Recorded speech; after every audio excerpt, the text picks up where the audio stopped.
What's going on, everybody? Welcome back to another video, and in today's video we're going to be talking about War for the Planet of the Apes. So War for the Planet of the Apes is the third and final film in the latest of the Planet of the Apes trilogy, a prequel trilogy that does a great job of telling its own story while also having those tie-ins and those hints and nods that will connect us to the original film with Charlton Heston from back in the day. I haven't gotten around to doing a lot of Planet of the Apes films. These three are the only ones I've done, but I'm very excited to go back and review those other ones as well and talk about them here on the channel. Once again, I am joined by TravTries, who joined me for both Rise of the Planet of the Apes and Dawn of the Planet of the Apes, the first two installments in this trilogy. We're going to be hearing from him in just a little bit, but as usual, a big thanks to him for being here in this video, and you guys can find the link to his channel down below in the description box. So let's get into my thoughts on War for the Planet of the Apes, and I'm also going to kind of use this video as a way to kind of, just give my overall thoughts on this trilogy, because what I can say without a doubt is that this for me has to be one of, if not the greatest trilogy ever made. Now,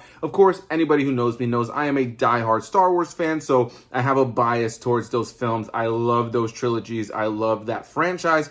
But as far as a really incredibly well-made franchise or trilogy, that has a beginning, middle, and end, that tells a cohesive narrative that, is part of a franchise like this, I think this nailed it from beginning to end. There is not a weak installment in this trilogy in any way, shape, or form, in my opinion. I've loved every single one of them, and technically, they've gotten better and better. Now, what I will say is I think this one, War for the Planet of the Apes, is technically the best made film in the entire trilogy. But I will say that I think Dawn of the Planet of the Apes is the most rewatchable for me, with Rise of the Planet of the Apes being pretty close behind it as far as rewatchability. This one has a far more deep and impactful narrative, especially if you watch the first two, but has definitely a bit more of a somber tone throughout the course of the film. And as far as a rewatch value, I find myself more kind of entertained by the first and the second one, with this one being a little bit more heavy to watch. But without a doubt, I love this movie. War for the Planet of the Apes does such a great job of wrapping up this trilogy while, again, doing those great little hints and nods and tie-ins to the rest of the franchise that we would know, especially if you're a fan of the original series. And so what I can say about this movie on almost every level is that it is incredibly well made. It's directed once again by Matt Reeves, who jumped in for the second installment in the franchise, Dawn of the Planet of the Apes, and he's just great as a director. I really thoroughly enjoy his vision here with this movie and the film before it, and I'm really excited to see what he does with the upcoming Robert Pattinson Batman, the Batman. I'm really excited for that because he has such a great, dark sense of tone, but also is able to kind of, really build character. He does such a great job of being able to really build character while also having a very realistic and darker tone that isn't too dark, but does such a great job of bringing out, realistic kind of feels and vibes to the tones of his films. I hope that makes sense. I feel like I didn't really word that the best. But what I can say overall is I really enjoy Matt Reeves as a director, and I think that he really shows his strength with this film. I remember going to see Dawn of the Planet of the Apes with my buddy Thomas opening night, and we were just so excited by it. And I remember that the second the movie ended, I go, oh, they're going to call the next one War of the Planet of the Apes. And, then we ended up getting the title, and it was War for the Planet of the Apes and not War of the Planet of the Apes. But I'm not going to toot my own horn because genuinely, if you've seen Dawn of the Planet of the Apes, they say war a couple times near the end of the film, and it's pretty clear with the very open ending that that's where they're headed. So in no way, shape, or form was that like a difficult kind of guess. You know what I mean? I was totally just pulled it out of my butt. But I have to imagine that anybody who was watching Dawn of the Planet of the Apes and was watching the end of the film thought, oh, the next one's going to be called War of the Planet of the Apes. I don't think everybody would have thought it's called War for the Planet of the Apes. But either way, I just remember that moment. Why did I share that? Who knows? But here we go. Overall, really thoroughly enjoy this film. I love the way it wraps up the narrative of these three trilogies. Andy Serkis, once again, just absolutely blows it out of the water, and every single other performance capture artist that's in this film absolutely nails it. I feel like everybody who performed as one of the apes, and just in general in this franchise, should be nothing but proud of what they have done in this franchise. And I also have to give immense praise to the VFX team. The digital effects and the CGI done on these apes in this series has just just gotten better and better with each installment.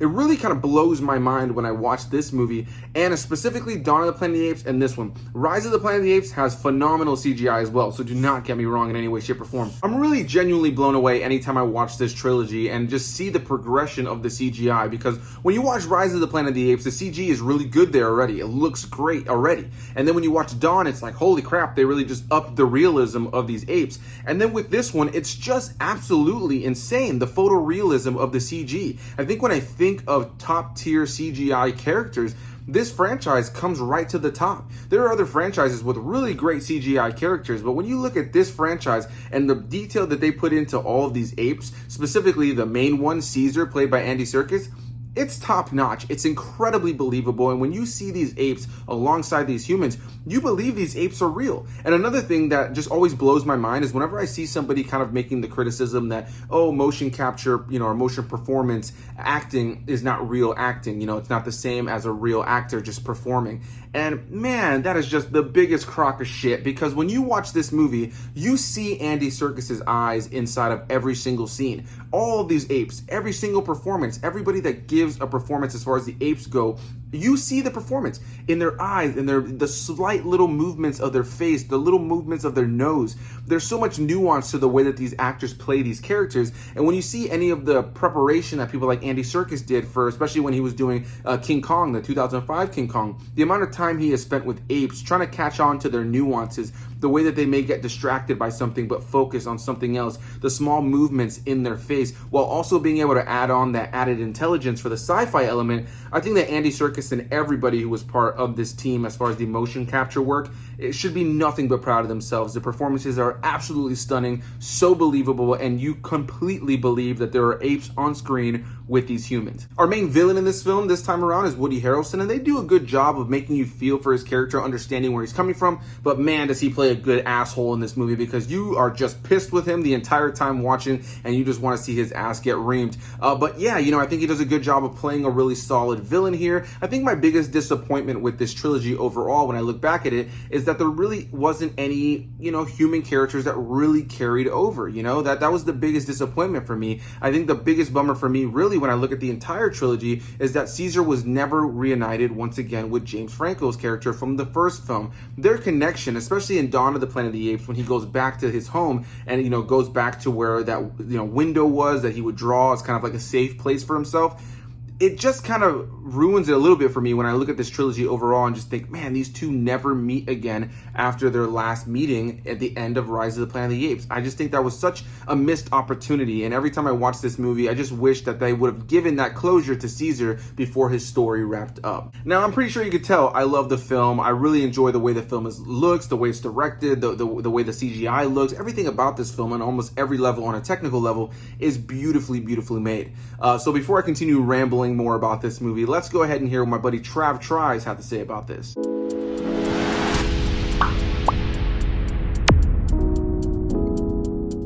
What's up, guys? It's Trav, and I'm back again on Anthony's channel. Once again, like to thank him again for letting me come on here and review the third installment of the recent Planet of the Apes films. Matt Reeves coming in to do these was a brilliant idea, because he brought it home with Dawn of the Planet of... Yeah, Dawn. He brought it home with that, and he brings it home with War. I think this movie really heavily is upgraded on visuals compared to Dawn. Like, the visuals went on just another level, where like I was watching it in 4K Ultra, and man, like, it is just such a fantastic looking movie. Like, probably my favorite scene is when Caesar is first introduced in this movie. A battle breaks out and they were able to capture one of the enemy humans, and like, just Caesar's face, like, he's so mad. He's so freaking mad, and Andy Serkis just brings that performance home. Like, his commanding presence is like, his character arc from Rise up to War is just absolutely phenomenal. Weirdly enough, I think my favorite character in this particular movie is Maurice. Like, I legitimately think I like Maurice because he just shines. He has so many, like, human moments that are just so... I don't know, Maurice is just such a kind-hearted animal, and, like, he's just so... He's there for people, like the little girl thing. If you haven't seen it, I won't spoil it, but man, we got to see Caesar in just a vengeful rage. This whole movie is literally like he's an older animal and he's just like, there's a thing that happens and he is on a vengeful quest. And you feel it. You feel every drop of emotion. You feel his anger with him. You kind of question how you would act in that sort of situation. If you were Caesar, it's like, how would you act? And just like I said in the Dawn of the Planet of the Apes review, like, there's so many scenes that Matt Reeves directs that's literally just lets the scene breathe, lets you just feel the emotion without a lot of dialogue. There are just legit moments, even in war, that are like this. The whole prison sequence is just relying on a lot of visuals, and I really, really appreciate that. Woody Harrelson as the villain, I loved. It could have really been anybody, though. You know what I mean? He's just like a character that, like, I mean, he really brings it home. You could tell he's really giving it his all. I would have liked a little more of him, if that makes sense. Like, I would have liked a legit battle between these two. There was a battle, but not, like, quite the way that I was imagining. But you know what? The way that they wrap it up, the way that they wrap up the villain's story arc, I was like, okay, like, this was beautiful. Like, this... there's just something to it. The plot devices that they use, I don't know, Andy Serkis' presence, everything, everybody just giving it their all the performance capture and everything that went into this. I love it. Okay, so you guys pretty much know by now that I just really love this movie. So I'm going to pass it back to Anthony and like to thank him again for letting me join. And you guys will be seeing me in a future video here.